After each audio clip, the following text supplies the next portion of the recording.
I am Anna Brown. I am the events coordinator at Katie Budget Books. I'm part of our management team. I've been with the store for 11 years. I am also the mother of three boys. So, this particular parenting panel is very close to my heart. My sons are 17, 3, and about to be 2. So those are my parenting credentials. You can ask my teenager whether I'm doing a good job or not, but I do feel like I learned a lot from all three of the books for our panelists tonight. So I'm just going to briefly let you know, in case you didn't read the full description, who our panelists are, and I'll give a more full introduction of each of them as they start speaking. So we have Deb Kanja, who is the author of Swim the Lake Before You Row the Boat, with Tess Kanja, but she won't be with us this evening. We have Erin Gouveia. I mispronounced it, didn't I? Okay. With Raising Boys to Be Good Men. And Emma Brown with To Raise a Boy. So if this is your first time at our parenting panel, each of the speakers is going to talk for about 10 to 15 minutes, and then we're going to do the attendee Q&A where we'll have everyone all together. So we are so grateful to have all these authors with us. I read all the books. I learned so much from all of them. So I hope you guys have the opportunity to read them also. And we are going to start with Deb. So Deb Kanja is a mom of two successful young men, an attorney, best-selling author, and the founder and CEO of both Bridge for Kids, a comprehensive website of information and resources to help kids from birth through college, and Success for Kids, helping adults create a child's success mindset. For more than 2 decades, she has made it her mission to help parents find the information they need to help the kids they love. In Swim the Lake Before You Row the Boat, she helps parents and mentors understand the real secret of success that powers all others, and how, when they understand how and why it works, they can avoid well-intentioned mistakes. After helping thousands of parents and mentors through Bridges for Kids and Success for Kids, Deb's mission now is to share a tried and true formula that gives kids the inner strength to withstand life's most difficult social and emotional challenges, and gives parents peace of mind knowing they have done their best to put the children they love on a path to achieving their dreams to be, do, and have all they desire. So Deb, thank you so much for joining us. And do you want to tell us just a little bit about your book? Sure. Thank you for inviting me to this great panel. And yeah, we wrote the book. We really did write the book because I wish I'd known what I know now and what's in this book. And it's all about the one thing that you focus on that can change almost your whole approach to everything else. And that's what we call a success mindset. And, there's a lot of talk about what a mindset is.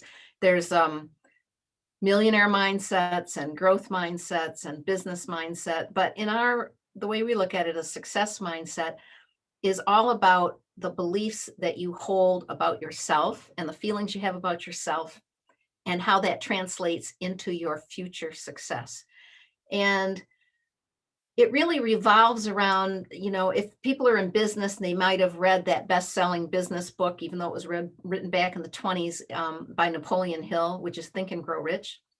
And when he interviewed a lot of the millionaires of that day, the very successful businessmen, and he tried to look for the secret of their success, it came down to what the mind of man can achieve and believe, or can conceive and believe it can achieve. And so that's all about what you believe you can do is typically fuels the end result. And in this case, what we're talking about, a success mindset, it's a set of core beliefs, very powerful core beliefs that you have within yourself and that we embed, that at our summer camp experience, and that's where this came from, it was a formula that embedded these certain beliefs within the boys who had experiences that validated these beliefs. And so those core beliefs are things like, I can do it, people like me, I can make a difference, my opinion matters, I belong, I matter, I can try new things and be successful at them. When you have those types of core beliefs, it really affects the outcome of your life. And it might be said that it affects the outcome of your life because it gives you confidence and it helps you tackle new things. But we take it even a step further, because what we believe is that when you have these core beliefs, they actually act like a magnet and they attract to you future situations that validate what you already believe about yourself. So, in a way, it's like bringing the law of attraction to parenting. But we believe we have the proof that it actually works that way because we have 60 years of results of 27 years of thousands of young boys going through this particular formula program, and then 60 years of results where they turned out to be wonderful husbands and fathers and businessmen and community leaders. But what was important is that they attributed their success to the things that the beliefs that were instilled within them when they went through that camp. And we think that's significant because, I went away to summer camp and it was fun. It was a lot of fun, but I don't look back on my summer camp experiences and say, oh, it shaped me as a person. Not in the same way that these men look back and they say that this particular program shaped them. And so what we did is we wrote the book to explain what were the activities that helped to instill those powerful core beliefs, and how do those powerful core beliefs then attract future situations that validate what you already believe. And when you think of that you might be creating the future right now in the present moment, whatever your son is thinking and feeling right now about himself is actually his future. I mean, the situation will be different. Obviously, people will be different. Location will be different, but the feelings and the beliefs about yourself tend to repeat and repeat and repeat. So it'll validate what he already believes. When you realize that, then everything you focus on in your parenting maybe has a different focus, why you're doing something has a little bit different emphasis. And what you thought might have been most important maybe takes a back seat to what is now most important. And I'll just give you an example. When my boys were little and I had my busy law career, our days were really busy and I was just trying to get everything done. I was trying to get out the door. We didn't have a lot of time. We had a commute. They were going to daycare and I was rushing. And so getting things done was really important. And I had a list, I always had this list in my head of all the stuff that had to get done and get them done, get the boys dressed, feed them, get them out the door. And there really wasn't, I didn't take the time. That all of that would have taken a back seat had I realized that sometimes when you're doing that, the message that it can send to a kid is, well, I don't think you can do it. Here, let me do it because you can't, and that's just a very small example.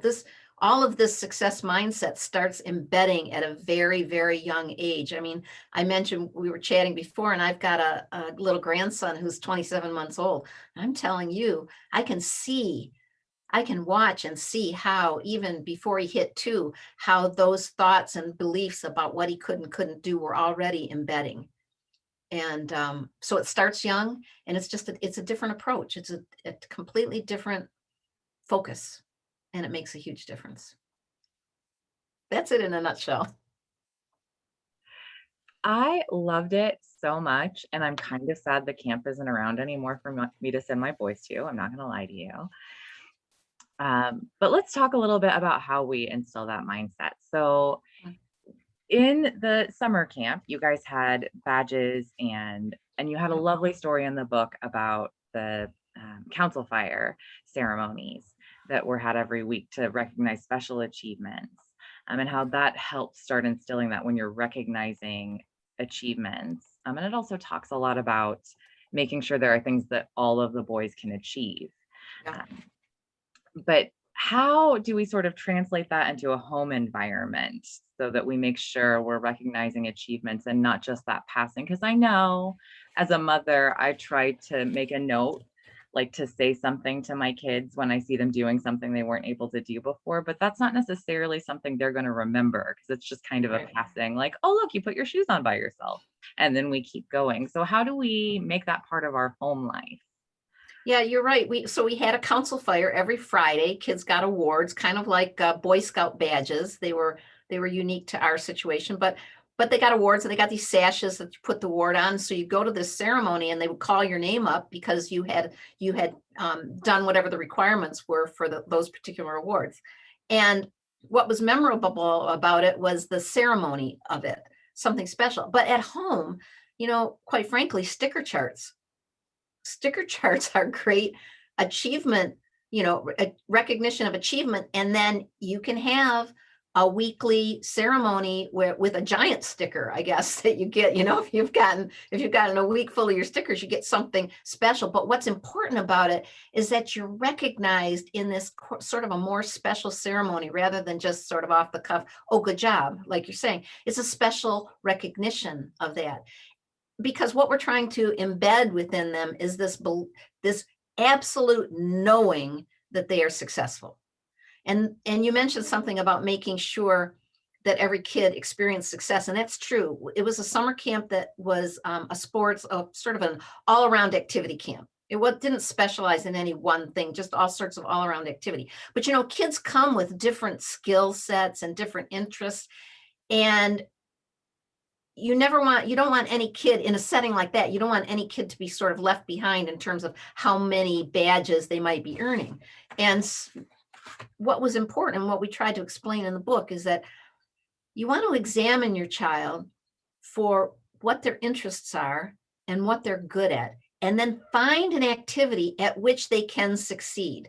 They have to work at it. I mean, they have to actually do it, but it's something they can absolutely do, because what you're doing is you want to build up that memory of success, the memory of I can try this and I can do it. So we would search for unique things. If there was a kid with a unique interest, you want to find something that they can do that builds on their strength, that you can then recognize and celebrate when they achieve it. That's real important.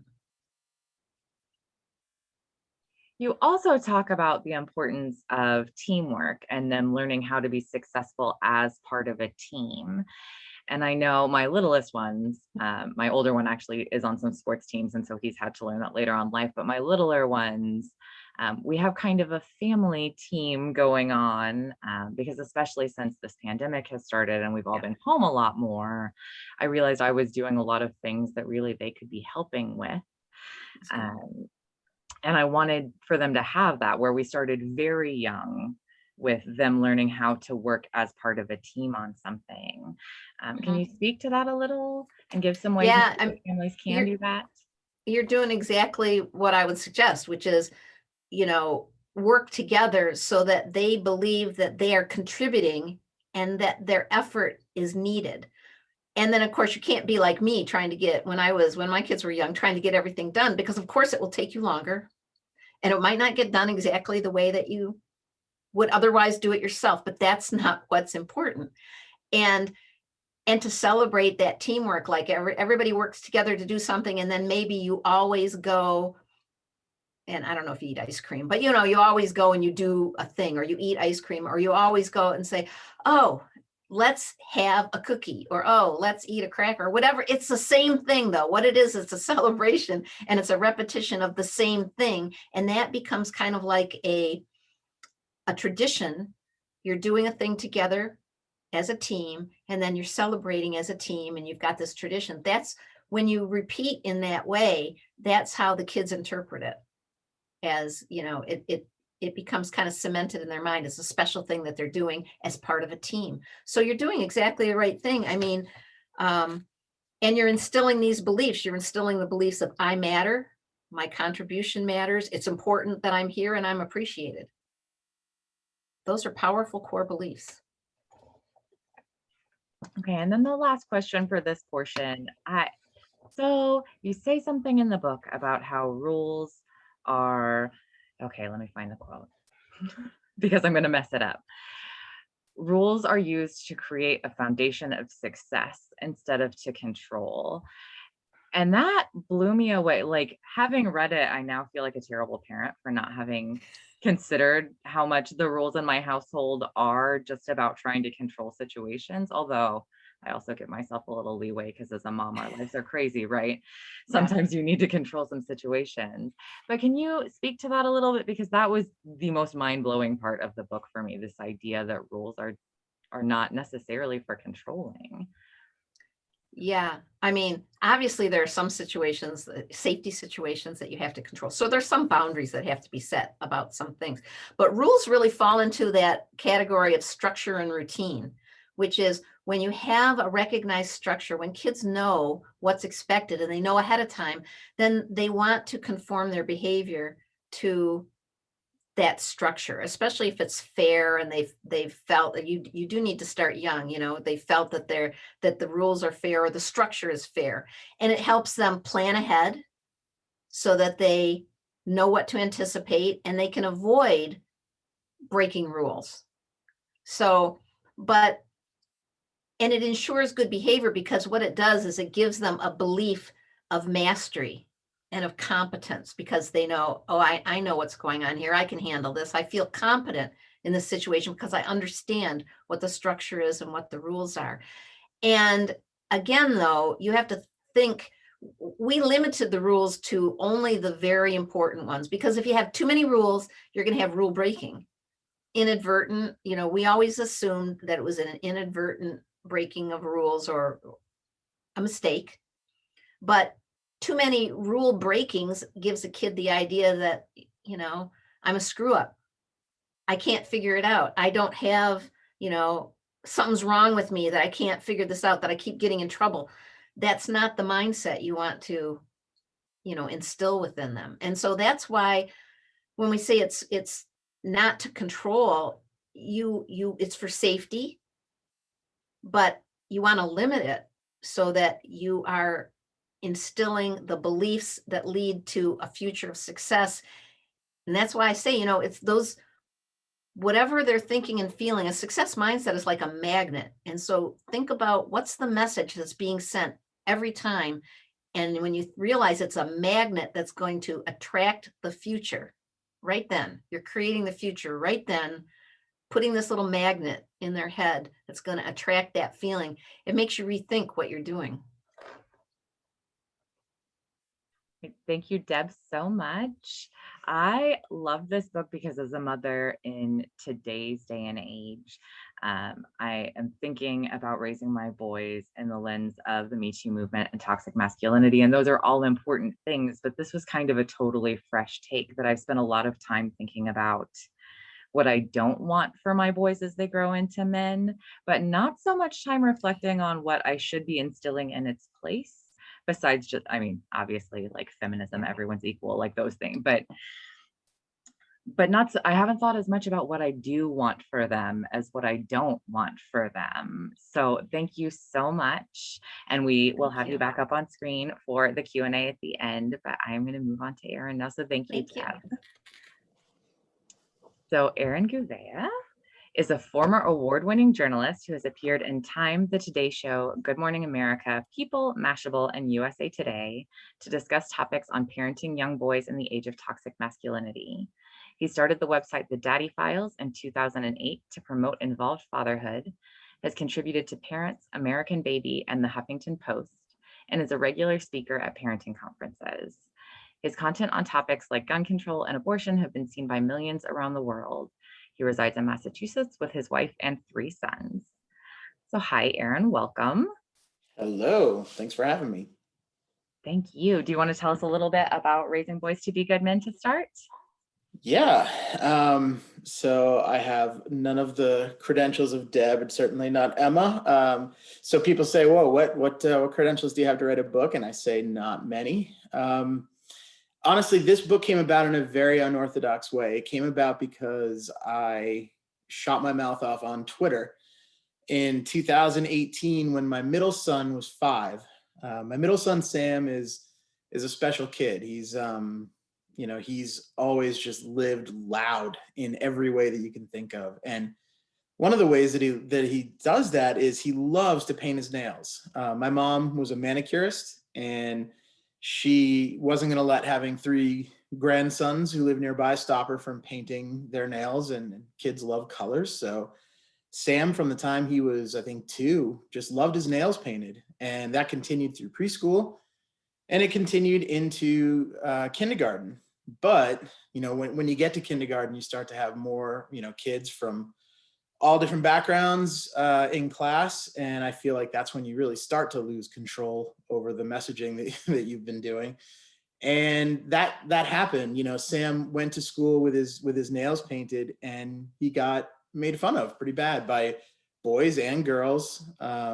He spent the day telling people that there was nothing wrong with a boy wearing nail polish. And, the boys and girls in his class said, that's not true. Nail polish is for girls. You need to take that off. You don't wear that again. And, he, when my wife picked him up at the end of the day, he just collapsed into her arms and was crying. We couldn't even get out of him what was wrong. And when we found out, I mean, as a parent, it breaks your heart. And it made me sad, but it made me angry too. Once we talked to him and got him to bed that night, I fired off a Twitter thread that was, pretty raw and emotional. And I said that this kind of behavior is learned and it's taught at a very young age, and it's reinforced through just about everything in society, and that it's really a shame that kids like Sam have to deal with that. And I hit publish on it and I went to bed, and I woke up the next morning, and I honestly, I thought my phone was malfunctioning. I thought it looked like a slot machine. I could not believe the amount of traction it had gotten overnight. And before the sun had even come up, I started getting calls from people and, and that's when I knew that when the media started calling right away, I knew it was going to be an interesting day. And it was. I mean, we ended up in just about every media outlet you can imagine, just for a kid having his nails painted. And one of the calls I got in the days after that was from, a couple of publishers. And when they said, do you want to write a book about raising boys to, in the age of toxic masculinity? And I will tell you what I told them, which was, you've got the wrong guy. You've got I'm not the guy for this. I'm not the person to write this book, because, I made no secret of it. I'd been part of the problem for a long time, as I think a lot of men have. And it's stuff, when I first heard the phrase toxic masculinity, I rolled my eyes too. I think like a lot of people, I said, get out of here with this, kind of a not all men reaction, that I think a lot of people have. But it took a lot of being introduced to different people. It took a lot of some great feminist authors and writers, and some great dad groups that I was in, and listening to lived experiences, and frankly, listening to people tell me I was being an idiot, and listening to my wife tell me that too. She's the biggest teacher that I have. But that's how it came about. And, I actually tried to talk my way out of my eventual publisher offering this to me, because I said, I don't think somebody who contributed to this should really be writing it. And they said, well, who, if you're going to change minds, who else, what other people do you want to do this? It's not always going to be the person who was on the right side of things all the time. And so that's the way I framed the book. Fully aware that there are some people who are not going to be reached on this topic. I think if the last 4 years have shown us anything, it's that there's just a level of divisiveness and some gaps that can't be bridged. And honestly, I wasn't writing to people on that far of an extreme. I was writing to people who can still be reached, people who will listen to reason, people who will, maybe even if they don't agree, they're going to listen, that maybe recognize some of themselves in some of the stories that I was telling. And, those stories, they're toxic masculinity. It's kind of everywhere you look. It's the air you breathe sometimes. It's me getting upset when my oldest, who's now just about to turn 13. I mean, my wife put him in pink socks one day when he was just a few days old, and I had a visceral reaction to it. And, it's sitting with the uncomfortableness of reevaluating that reaction and being so wrong, and realizing why you're wrong and how just idiotic and destructive that is. And that's where I hope that this book makes a difference. I hope that people can realize that it's okay to say, wow, some of what I was doing was problematic. It doesn't mean you nail yourself to a cross because of it. It just means that you look back and you keep an open mind as to how things that you thought, weren't so bad might be part of the problem. And it sounds simple when I'm saying it, but it's not at all simple. It's a very difficult thing to realize that you were part of the problem, to realize you were, especially if you don't like being wrong, and who does. I certainly don't, but once you start looking for this stuff, it's really hard to not see it.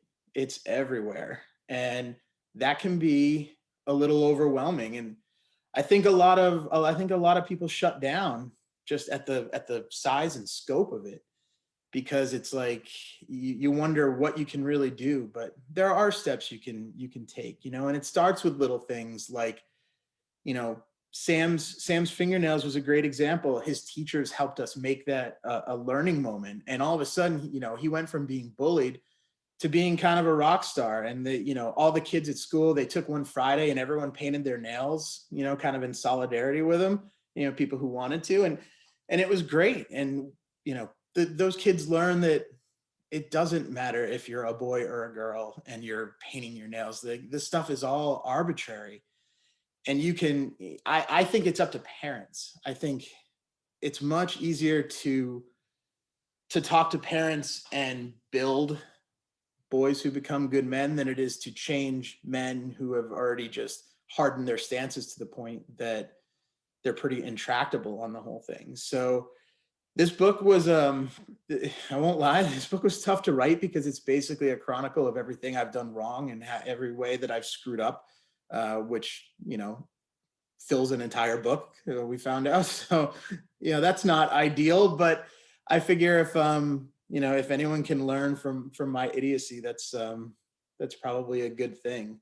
So that's where this book came from. It's a very unorthodox, weird path to being published, and I've always wanted to be published. I never thought it would come from Twitter, but here we are. And yeah, so that's the genesis of the book, and it's the crux of the book and what's in it, and it's what I hope the book will accomplish. It's awesome. And I will tell you that I did not expect this book to speak to me specifically because I feel like it's mostly written for men raising boys. But it turns out that moms can also participate in propagating toxic masculinity, which is not something I'm proud of having realized about myself. And one of the things I wanted to talk about is that I think a lot of us, dads and moms alike, have been having conversations about things like that you shouldn't be telling boys in today's day and age that boys don't cry. But there's subtler ways they're getting that message. And that's what I found in my home, is that I'm very clear about wanting emotional intelligence to be skills we're teaching our boys all the time. Um, but then there's still things that I catch myself doing. Um, and can you speak on that a little bit? Because I think we all know the guys that don't care that this is what they're teaching their kids, right? It's those of us that maybe don't realize the ways that we're participating in that.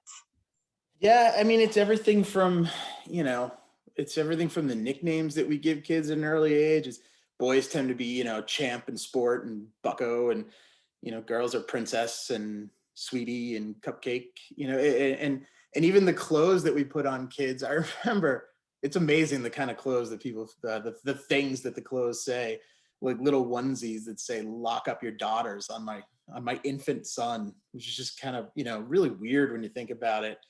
Or problematic shirts that say like "too cute for math" for girls. Like, what are we even saying there? So like I said, and you're right, it's very insidious, and it kind of culminates and ramps up with the whole "man up" lingo, which rub some dirt on it, man up.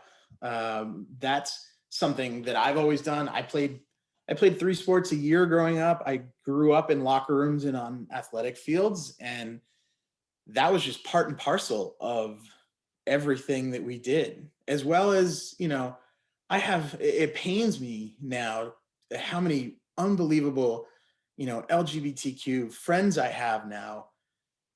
And when I try and square that with growing up in high school and thinking back on just how many times you use gay slurs just in random conversation, normal conversation, in the course of normal conversation, anything you didn't like or anything that was stupid was gay. Don't be gay, you're being gay. And now, that's kind of an extreme today, I hope. But it wasn't then. It was very normal. And to try and put a stop to that was very strange when it came time to do that, when people were calling it out on the carpet. So I mean, there are countless ways that we do that to kids from, from infancy, really, and maybe even pregnancy too. When you find out you're having a girl, or you find out you're having a boy, people go out and buy footballs and tutus, for for the corresponding sexes. And it's really hard to break through that. And we tried, like, we didn't know what we were having. For that was one of the reasons we didn't find out if we were having a boy or a girl. And it has people have a visceral reaction to that. They're mad. They want to know if you're having a boy or a girl, because it really does. The pigeonholing starts that early. They need to be able to classify this and and put everything in the right buckets and get the right colors. And I mean, it starts early, and it starts often, and we just have to be really cognizant about that and start to pick it apart, which can be, again, it can be annoying at times. It can. It's a lot of work to keep kind of gatekeeping all that stuff, but I think it's worth it. Speaking of gatekeeping, your boys range in age a little bit. And so your oldest is entering teenagerhood, where he's getting a lot more of his messages from his peers. And my oldest has gone through this already. So I've struggled through some of it, and I don't know that I did the best job. But what do you think our role as parents is, as far as kind of checking in on that messaging that they're getting from outside the home? Yeah, this one's this one's especially tough. My oldest is about to turn 13. He's had a phone for 2 years now, but I mean, even before technology, you send him to school, and the messaging changes, which is why it sounds corny and trite and overused, but you really do just have to keep communicating with them. You have to keep asking them specific questions. It can't just be, how was school? Because they're going to say fine and roll their eyes at you and basically tell you to get lost. So I ask questions like, what friend really ticked you off today? Or, who did something great today? Who did something that, irritated you today? And that starts at least to get them out of the rut, and starts to get them thinking about things that they can say to you. But, I'm trying to think of examples. There was one time in third grade. Yeah, it was third grade. I think Donald Trump had just been kind of entered the race. And so there was a lot of, and that filters down to classrooms too, even here in liberal Massachusetts. But there was, he came home and he said, "Hey, Dad, I know killing is wrong." I said, "Yeah." And he said, "But, we do have to kill Mexicans if they try to get into the country, right?" And I was like, "What? No, what is happening right now?" But like, that's the message that he was hearing, and that's what he's internalizing. And so, we had to have and we still have to have long conversations about that. And all this stuff only gets worse with technology and on phones, which is why, I try to find a healthy balance between giving him the space that he needs and also looking out for him, because he's a 13-year-old kid and that's my job. So I found an app that works for us, and it's on his phone, and he knows it's on his phone, and it flags, really problematic language. It flags self-harming language and, racist language and things like that. Because I'm not going to lie, I mean, it's 2021. I need all the help I can get. And kids don't always tell you everything. It would be nice if they did. And no matter how much you ask, there's always some things that are problematic. And that app, while not perfect, has led to, it's led to preventing some self-harm. It's led to, talk about depression and feelings and politics and, friends who have some pretty destructive views on, minorities and things like that. So it's helped. And I would recommend apps like the app I use is called Bark, but there are others like them. And that's really important because kids are just bombarded with messages all day long. And I feel like that's a little bit of help for me in the battle. Okay, and then the last question for this portion is, as a dad, like, what do you think is the most important thing you can do to show your boys that their possibilities aren't limited, that they can kind of be whatever they want to be? I think it starts with, for me, it started with some of the extracurricular activities that my kids can choose from. This one broke my heart. My oldest, I played sports. I was never a great athlete, but I loved playing sports. My oldest is not that child. And so it's been, it's been tough because I always kind of hoped that he would do it, but it didn't work out that way. And that's okay. He's got some unbelievable talents in other areas. And I think when he was in elementary school, he had some extracurricular choices. And at the time they were doing these, and I'm sorry, I forget what they're called, but they were like rubber bands that form bracelets, and you could, decorate different ones. And they had these sets, and it was really big at the time. And there was a class that he could choose for that, or he could choose football. And he chose football. And, the thought of my gentle giant kid playing football, he brought it home and it was circled. And I said, what? I said, why? What are you doing? And he said, well, you love football. And I know. I said, yeah, but you don't, you don't like this. And he's like, well, boys are supposed to play football. So I should go and play football. And I said, geez, I feel like an awful parent right now. I said, buddy, boys don't have to play football. Football does not make a boy a boy, just like ballet doesn't make a girl a girl. I said, you can do anything you want, and you should do what makes you happy, and you should do what you're passionate about. And so little things like that are really important, and they have an outsized influence. And I know it's just one elementary school extracurricular activity, but it makes a difference down the line. All of those moments tend to add up. So, when they make a bigger, maybe it's a career choice, maybe he wants to go into something that's not traditionally masculine. And I hope that he'll have the confidence to do that, because we've tried to make this an accepting household where we support whatever they choose. And that's really what it's about. Support your kids and love your kids no matter what they do. And hopefully good things will follow. Right. Thank you so much, Erin. We will pull you back up on screen for the Q&A at the end. And now we're going to hear from Emma Brown. She is an investigative reporter at the Washington Post. In her life before journalism, she worked as a wilderness ranger in Wyoming and a middle school math teacher in Alaska. She lives with her husband and 2 children in Washington, D.C., and she is the author of To Raise a Boy. So Emma, do you want to tell us a little bit about the book to start? Sure. Thank you so much for having me. And it's such a pleasure to hear from Deb and Erin as well. So this book started for me when my son was 6 weeks old, and I was home with him on maternity leave, and the first Harvey Weinstein stories broke. And so I was home nursing my son, scrolling through these stories and all the stories that came after of men treating women badly.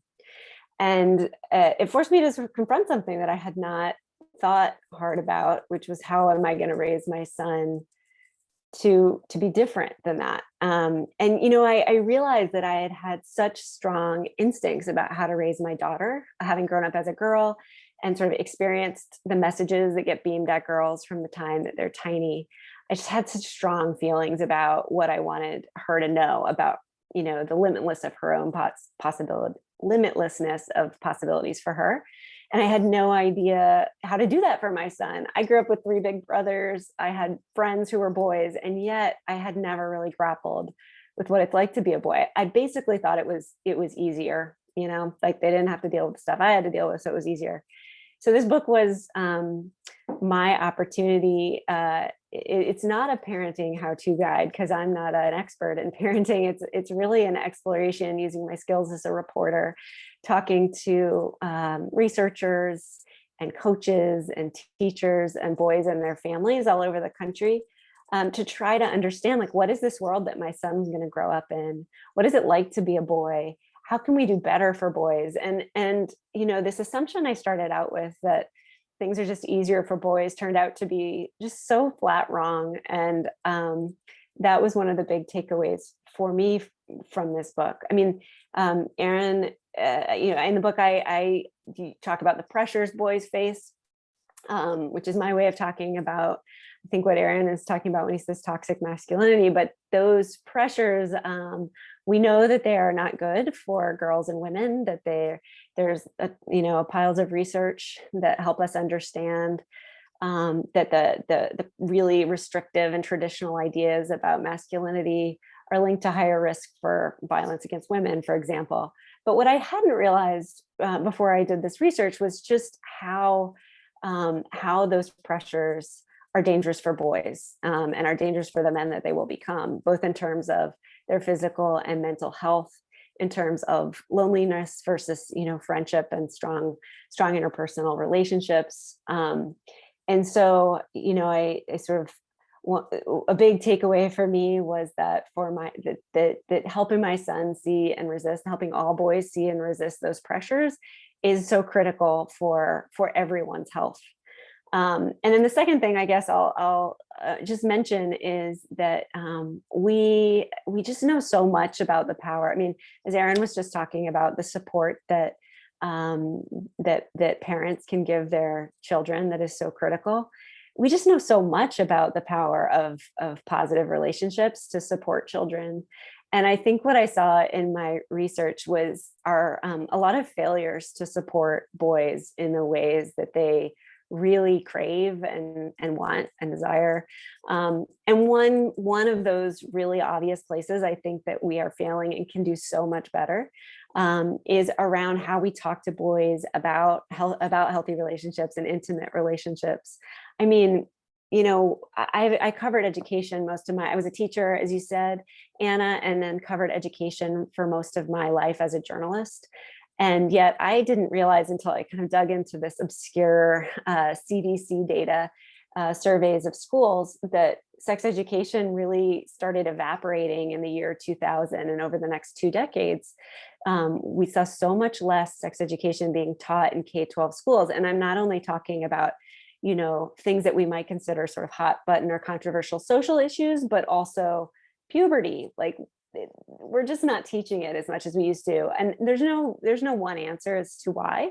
Some people believe it may be because of our the No Child Left Behind Act in 2000 and the big influence that it brought, the big focus it brought to standardized testing and math and reading and writing that sort of squoze out other really important things. But whatever it is, that is something our schools aren't doing as much as they used to. And then there's research showing that parents often are not talking to young people about these issues. A really astonishing number of parents, actually. There's a survey that was done by folks at Harvard of young adults, like age, I think 18 to 24. And so many of them, their parents had never spoken to them about what it means to have a respectful sexual or intimate relationship or consensual sexual or intimate relationship. So there's like this void. And at the same time, boys understand that we are living in an age where they will be held accountable for sexual misbehavior in a way that other previous generations were not. And so I think, the boys I interviewed for this book were very aware of that pressure, yet felt like they didn't have the guidance that they needed to navigate these really important part of their lives. And some of them said, that they learned lessons about how to navigate those relationships from pornography, which has really become so easy for kids to access at young ages because of the prevalence of phones and the internet. And one boy I talked to, for example, he said he was in high school when I met him, and he said he started watching porn in 5th grade because his friends told him to. And he learned, he said, if you want to have sex, you just get it. You just go have it. Like, you don't ask, because that was the message that he had taken away from those images that he had seen, like so many images that are not respectful or consensual. So I think I came away with a really strong belief that we owe our boys and I mean our boys, not just as parents, but our boys as all the institutions that are helping raise our boys, coaches and, schools and faith communities and so on. We owe them more guidance on this front. So the book sort of takes on that, as well as the idea of how we give our boys more space to be themselves, as Aaron was just talked so eloquently about. So, okay, as a woman, right? Like, I definitely felt like I remember as a young mom, because I had my first son as a very young adult, and so I had no idea what I was doing, but I remember thinking about how, like, I just got newly enraged about the idea that we're always talking to girls about how to avoid getting raped, and we're never talking to boys about not raping women, right? Um, and I don't know why it took me so long to realize, and I feel like you address this a lot in your book, that's our job as parents and coaches, and that it's not just that it's not being done because boys are just more privileged than we are. Boys are more privileged than girls in that way, because no one is talking to, and then there are consequences for that, which you were sort of talking about just a minute ago, that in today's day and age, they probably are going to get called out about it, and they just don't know better. So it has been a revelation with my younger boys, that idea that, like, I need to start talking to them about these concepts from a very young age, so that when it's time to have the more technical conversations, these aren't all foreign. So I know your boy is still pretty young. Have you started any of the, like, introducing the idea of consent stuff?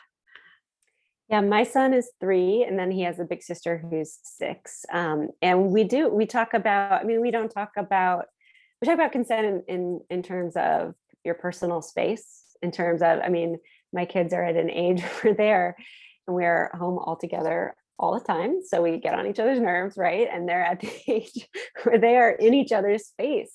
There are many opportunities for us to talk about how someone else is feeling, not just what they're saying, but the way their face looks, the way their body is.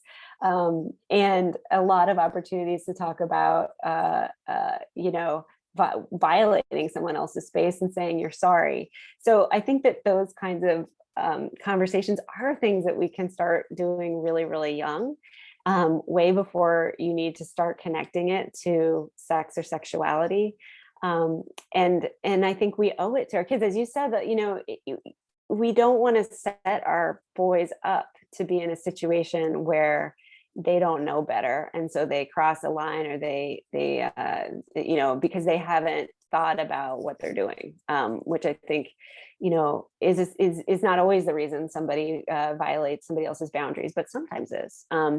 So I do think it's important to have those conversations early, and I try to. And the other thing I just want to point out is I don't just tell my son that girls' bodies are their own, or girls' bodies are to be respected. I tell him that all bodies are to be respected, including his. In the book, I wrote about the sexual victimization of boys, actually, which was a hard thing to write about, a hard thing to learn about, and far more prevalent than I had realized. And I think, we are now, as a sort of culture, understanding that we need to make sure that girls know that their bodies are their own, and they have a right to decide who touches them. But we have to make sure boys understand that as well, because they can be just as hurt by sexual victimization as girls can. And if we don't tell them, not only your body is your own, but you have a right to say no, and you don't need, no matter what the culture tells you about men always want sex, that's not true, and you absolutely have a right to say no. Those are really important messages for boys to hear too. Yeah. So that portion of the book was actually really revelatory for me as a grown woman, because you don't, when you're raised in the way that we were raised before things were changing and we were examining these things, um, I was also raised with the idea that boys always wanted to. And so if someone didn't want to, there was something wrong with me. And so that's cyclical. But again, it never occurred to me that a boy maybe just legitimately didn't want to get involved in a sexual relationship, and what I was doing to boys in my life when I was a young person by trying to pressure them into that. So now I have a whole new list of concerns for my boys as they're growing up. So thanks for that, because until your book, it wouldn't have occurred to me to worry about that. I mean, the obvious sexual assault is one thing, but the idea of girls trying to pressure them by making them feel less manly if they're not involved just would not have occurred to me. Well, I think it's, if we think about the stereotypes about girls, girls, always have to be coaxed into it. They don't really want to have sex. And so then when a girl says no, then boys learn, well, she doesn't, you just have to push past that no, because I mean, these are like the scripts that can be so dangerous. These misunderstandings and stereotypes about how this all works. So I think, rebutting that, or dispelling those notions for girls and for boys is really important. I also love, and I know this is not really the point of your book, but you talk in depth about a program where coaches get involved in taking just 15 minutes a week to talk to their athletes about being more respectful men. Can you talk a little bit about that program? Because I just found it fascinating and I want more people to know that that's a thing. I'm glad you asked about it. I think that this is a really good example of the ways, as I said, I think parents need help from the institutions that help raise our boys, and coaches are so powerful. I grew up playing sports like you, Erin, and my coaches always held great sway. I would do anything for them, right? And looked up to the example that they set for what kind of person they wanted us to be. And same is true for boys. So this is a program called Coaching Boys into Men. That is, it's a curriculum that was developed by Futures Without Violence, and has been studied by scientists who have shown that it is boys who go through it are less likely to perpetrate dating violence, but also less likely to sort of stand by silently or stand by and laugh when they see somebody else acting abusively. And it is 15 minutes a week of coaches talking with their players about concepts like consent and respect and dignity. And so it's not a huge ask. It's not asking a coach to change everything, but it is asking a coach, it is sort of changing the expectations for what we want from coaches, which is not just victories, but also to create a really strong culture on their teams. And I think, I wrote in the book briefly about one trainer who had trained something like a dozen coaches in a part of Virginia, and they all sort of decided, they said, we don't have time to do this. We're not going to do it. And I think, when you have a proven thing like that isn't such a giant investment, and you just say, I don't have time, it shows how we value creating a strong culture on our team. And aside from the data supporting this program, which is meaningful to me as I'm sort of sifting through lots of programs that are claiming to make a difference, that data is meaningful, but it is also meaningful to me to hear from young people and coaches who have actually done it. And so I spoke to a young man named Julian who he had actually, when I met him, he was in college, but he had gone to his high school football coach when he was a senior to say, like, I'm tired of the locker room talk. I'm tired of the way boys talk about girls. I'm tired of boys asking me about my own sex life. Can we do something about this? And his coach said, to his credit, said, absolutely. And he took this seriously, and he is, still implementing it. I got to go see how it works with the current crop of players. But what both the coach and Julian told me was that it had changed the way not only boys treated girls in the school and in their lives, and the way that they held each other accountable for being respectful towards girls and women, but they were more respectful toward one another, and they had a tighter team. And, Julian sort of joked, he's like, I mean, I don't think it's totally the reason we made the playoffs that year, but it had something to do with it. I mean, he felt like it made a really big difference in the way that he and his teammates interacted. And I thought that was a pretty good recommendation. Great. Thank you, Emma.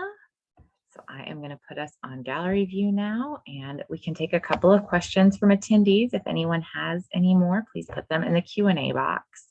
But I want to start by just kind of asking, I know all of you did some research for your books. Is there a resource you recommend beyond your books, which obviously everyone should read, for parents that are raising boys and are maybe trying to look into more information on something? Like Erin, for you, is there something you recommend for dads that maybe want to reach out to have these conversations with other dads? You know, for me, it's less research. I mean, I relied on, studies and CDC data and everything else for the book. But for things that have moved the needle for me personally is talking with other dads and, and books like Emma's, which, Emma went out and talked to these kids one-on-one. And that's the kind of data that I'm interested in. These are real stories from real people. Peggy Orenstein's book, Boys and Sex, is a wonderful, wonderful book. It's actually, I mean, it's a wonderful book. It's also scary as hell. Kind of, Emma, your book was fantastic, but it scared me too, or especially some of the chapters. It's just, it's jolting. I mean, it's really, it hits home. And the porn use specifically caused me to, I thought I had more time naively with, a couple of years ago when it came out. I thought I had more time with my 11-year-old. And I didn't. And, reading the stories, the real life stories from these real boys who had, they're detailing their porn use, I immediately walked upstairs and began a much more detailed conversation than I had been having. And it's a good thing that I did.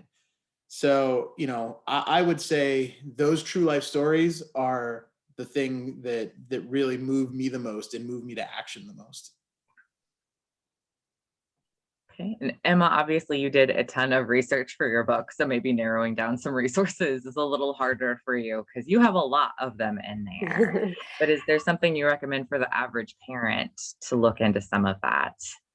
Yeah, you mentioned that you had Shafia Zaloom on your on a virtual program recently, and her book about talking to young people about sex and consent is really good. She's a wonderful speaker and sort of authority on how to have those conversations. So that's what I would recommend. Thank you. And I'm going to take that very brief opportunity to plug that Shafia is actually coming back to do another panel with us on April 6th. In conversation with Natalie Walton, who has written a YA novel, Revenge of the Sluts. It's about dealing with some of the issues teens are dealing with today. So they're going to have an in conversation about those issues specifically from both genders. So just so attendees know. But yeah, she's a fabulous speaker and her book is amazing. I read it for a parenting panel already. And it made me realize some things I should have been doing earlier with my oldest. But I definitely feel better prepared for those talks with issues that just weren't around when I was a teenager. Like I just didn't even know what all the things were that I needed to cover. And then Deb, you have done a lot of work with your organizations in addition to writing the book. Is there something you suggest? I just have to say that with respect to this book, it's a different approach. It's like a mindset approach. And it really is to look at this in this way, you almost have to be convinced. And so you want to see some other writings that would convince you that this is a way that works. And books like Think and Grow Rich definitely is one like that. But also there's a book by a woman named Melody. What's her name? Let me see. I've got it here. Melody Fletcher, called Deliberate Receiving, that kind of explains how your thoughts and feelings and beliefs about yourself right now really attract what's going to come in the future. But, honestly, the message is through, there's a number of, the Bible has the same message in it. As you reap, you sow, you sow what you reap. And I did that backwards. And there's also A Course in Miracles, the same thing. There's books by Seth, which might be a little too woo-woo for some people, but it's called The Nature of Personal Reality. There are a lot of books out there. And if you buy into this idea of manifestation, if you buy into the idea of your thoughts creating your reality and actually attracting, and the law of attraction, there are a lot of books out there that will explain it. and provide the background. Okay. Thank you. And then we have a question from an attendee asking how much of your parenting was based from how your parents raised each of you. I struggle because I don't have parents I could take any guidance from, so I sometimes just do almost the exact opposite. Deb? Sorry. My parents are wonderful. They're great, and I think they did a really good job. But I just think there are different times too, like you were just saying, Anna. Different circumstances, different generations, different times, different worries. Because I mean, sure, I think most, myself included, we were certainly told, not to, if we go back to consent, not to, don't rape anyone. But I mean, the message really for a lot of boys was, just she has to say yes. And to boys, that's okay. So I need to get to yes. And that is not where you want boys to be. That leaves the door open for a lot of guilt and manipulation, and just a lot of negative tactics there. So I mean, I'm trying to give a much more detailed explanation of consent to my kids, because that, and you could argue the times always called for that, but the times definitely call for that now. And so, I'm just trying to take the really great foundation that my parents gave me and just expand on it for, today's world. Emma? Yeah, I had also the really good fortune to have great parents who gave me a lot of gifts. But I agree with Erin that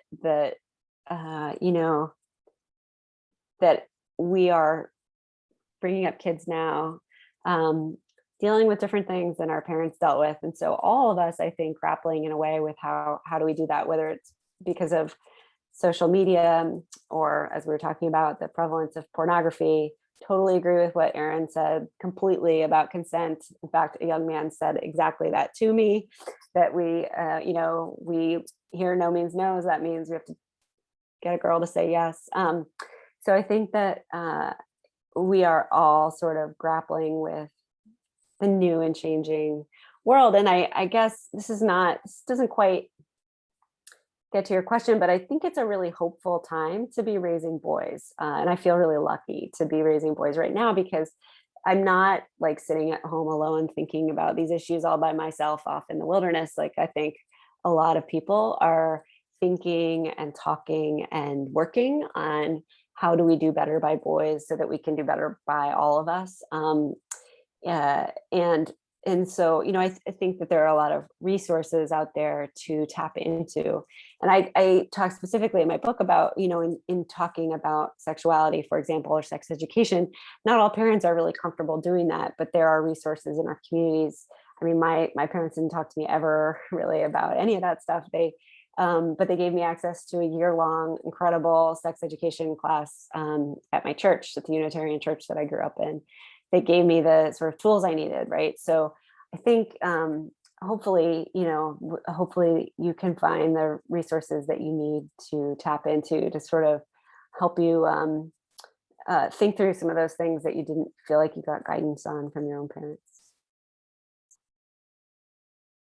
And Deb?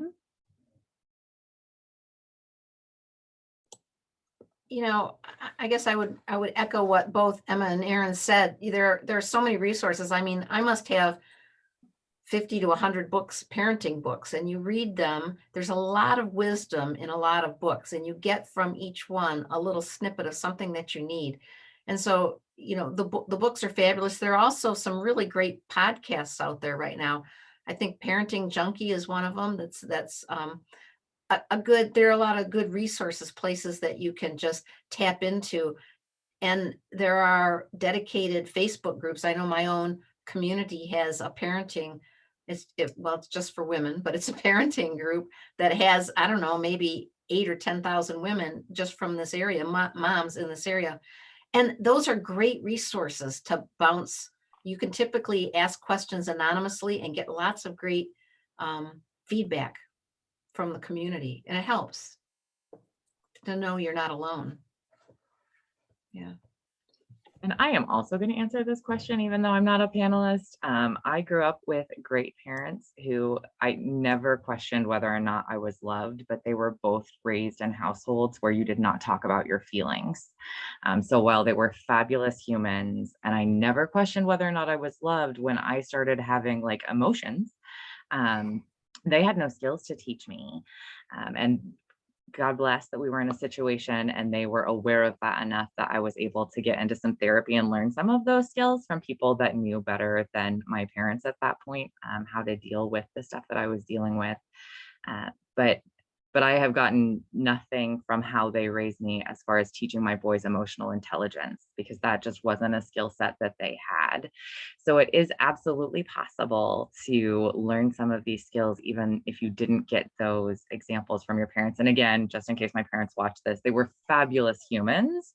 That was not the issue. It's just this one area that they knew that they were lacking in that has been kind of a focus of mine raising boys in today's world. That I think one of the messages they get a lot is that boys don't feel anything but angry.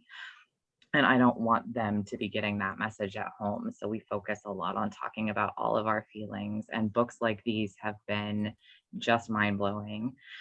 These parenting panels are one of the favorite things that have come out of this pandemic for me, because it has made me read a lot of parenting books that I maybe would have like bought but left on my to be read pile for a while because they're not necessarily fun reads.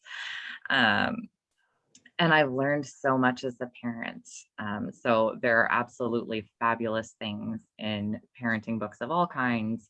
But I loved all of these if you are in the middle of raising a boy. I love that they are so different but go so well together. I organize these panels, and so I thought they would go well together, but I often don't actually get to reading the complete books until after I've confirmed the authors, because otherwise I'd read all the parenting books all the time. And I just feel like it was a really good flow. So I definitely recommend reading all three of these. I maybe recommend reading To Raise a Boy in Pieces. I did sit down and read it cover to cover because I needed to have it done by this panel. And there is a lot of hard information in To Raise a Boy. So if you have the time to take it in chunks and breathe a little and digest in between, I definitely recommend that.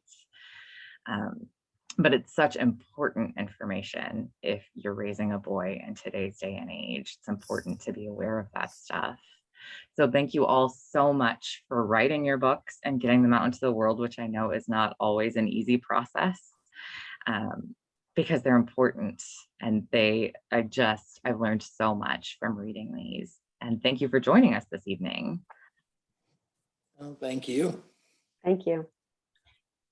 All right. Thank you. So attendees, if you haven't bought your books yet, we do have them all currently in stock. If you're not local, we can ship, but there's a link in the chat where all of them are listed on our website, so you can order whichever ones you're looking for all together. So thank you, attendees, for coming tonight. The video will be uploaded to our YouTube channel in the next few days. So if you logged in late or just want to review some stuff, it will be available there, and it's on our Facebook page now. So, and thank you, panelists, so much for taking time out to do this with us. Thank you, Thanks. Anna. Everybody have a good night.